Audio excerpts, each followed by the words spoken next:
ಯಾಕಪ್ಪ ಅಂತಂದ್ರೆ ಪ್ರಜಾಪ್ರಭುತ್ವದ ಗಂಧ ಗಾಳಿಗಳು ಗೊತ್ತಿಲ್ಲದಂಥವ್ರು ಇದು ಮಾಡಲಿಕ್ಕೆ ಹೋಗ್ತಾರಂತ. ಒಂದು ಉದಾಹರಣೆ ಹೇಳ್ತೀನಿ ನಿಮಗೆ, ಇದೆ ಜಸ್ಟ್ ಹಿಂಗೆ ಅನೇಕ ಆಗ್ತಾವೆ. ಮತ್ತು ರಾಷ್ಟ್ರ ಮಟ್ಟದಲ್ಲೂ ಪ್ರಾಬ್ಲಮ್ ಆಗುವಂಥದ್ದನ್ನು, ರಾಷ್ಟ್ರ ಮಟ್ಟದಲ್ಲಿ ಏನೋ ಇವತ್ತು ಮೆಜಾರಿಟಿ ಆಗ್ಯದ, NDAದವರು ಸಪೋರ್ಟ್ ಮಾಡಿದ್ರು ಹೇಳೋದು, ನಾಳೆ ಯಾರ್ದೂ ಆಗಲಿಲ್ಲ ಅಂದ್ರೆ ಏನು ಮಾಡಬೇಕು? ರಾಷ್ಟ್ರಪತಿನ ಮುಂದಿನ 4 ವರ್ಷ 2 ವರ್ಷ 3 ವರ್ಷ ಆಳ್ಬೇಕಾ? ಯಾಕಂದ್ರೆ ಉಳಿದ ರಾಜ್ಯಗಳದೆಲ್ಲ ಮುಗಿಬೇಕು, ಟೈಮ್ ಮುಗಿದಾಗ ಕೇಂದ್ರದ ಆಗಬೇಕು ಎಲೆಕ್ಷನ್ನ ಅಂದಾಗ ಇದು ಮತ್ತೊಂದು ಅನಾರ್ಕಿಗೆ ಅಂದರೆ ಅರಾಜಕತೆ ಕಾರಣಕ್ಕರ್ಥ ಆಗ್ತಾರಂತ.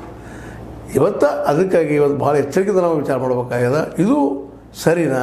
ಒಮ್ಮೆ ಚುನಾವಣೆ ಮಾಡೋದು, ಹೌದು ದುಡ್ಡು ಉಳಿತಾವ, ಆಗ ದುಡ್ಡು ಹಂಚೋದ್ರೆ ದುಡ್ಡು ಹಂಚೋದು ಬಿಡೋದಿಲ್ಲ.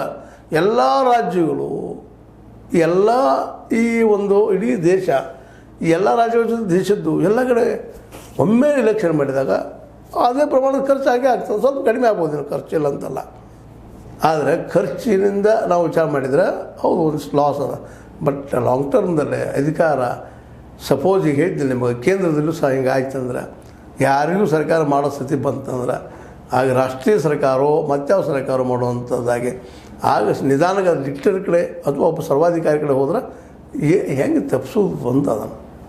ಅದಕ್ಕೆ ಈಗೇನು ನೀವು ಹೋಗ್ತಾ ಇದ್ದೀರಿ, ಇದು JPC ಒಪ್ಪಿಸ್ತೀರಿ, ಇನ್ನೂ ಡಿಸ್ಕಷನ್ ಭಾಳ ದೂರ ಅದ, ಒಮ್ಮೆಗೆ ಆಗಲಿಕ್ಕಿಲ್ಲ. ಕಾಂಗ್ರೆಸ್ ಅಂತ ವಿರೋಧ ಮಾಡ್ತಾ ಇದೆ, ವಿರೋಧ ಪಕ್ಷಗಳು ಸಹಿತ ವಿರೋಧ ಮಾಡೋ ಸಾಧ್ಯತೆಗಳಿದ್ದಾವೆ.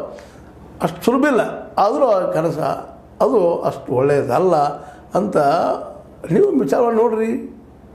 ನಾವು ಹೇಳೋದ್ರಿಂದ ಹೌದಲ್ಲ, ಇದು ಹೆಂಗೆ ಆಗ್ತದಪ್ಪ ಪ್ರತಿಯೊಂದು ರಾಜ್ಯದಲ್ಲೇ. ಈಗ ಮೊದಲಿನಾಗ ಆ್ಯಬ್ಸಲ್ಯೂಟ್ ಮೆಜಾರಿಟಿ ಒಬ್ಬರದ್ದು ಆಗೋದಿಲ್ಲ, ಈಗ ಹೆಚ್ಚು ಕಡಿಮೆ ಆಗ್ತಾ ಇರ್ತದೆ. ಎಲ್ಲೋ ಒಂದು ಇನ್ನೂ ಕರ್ನಾಟಕದಲ್ಲಿ ಆಯಿತು, ಇನ್ನೊಂದು ಕಡೆ ಆಯಿತು, ಮಹಾರಾಷ್ಟ್ರದಲ್ಲೂ ಅಡ್ಡಿ ಇಲ್ಲ, ಒಳ್ಳೆ ನಿರ್ಧಾರ ಬಂತು.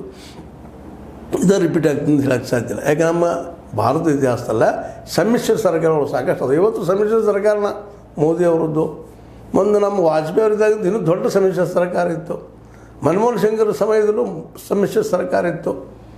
ಇಲ್ಲೇ ಭಾಳ ಡಿಫ್ರೆನ್ಸ್ ಬಂದಾಗ ಸಪೋಸ್ ಏನಾದ್ರು 2-3 ವರ್ಷ ಹೊಡೆದು ನಿಂತಪ್ಪ ಅಂದ್ರೆ ಯಾರೂ ಆಗಲಿಲ್ಲ ಅಂದ್ರೆ ಆಗ ಈ ಸರ್ಕಾರ ನಡೆಸೋರು ಯಾರು?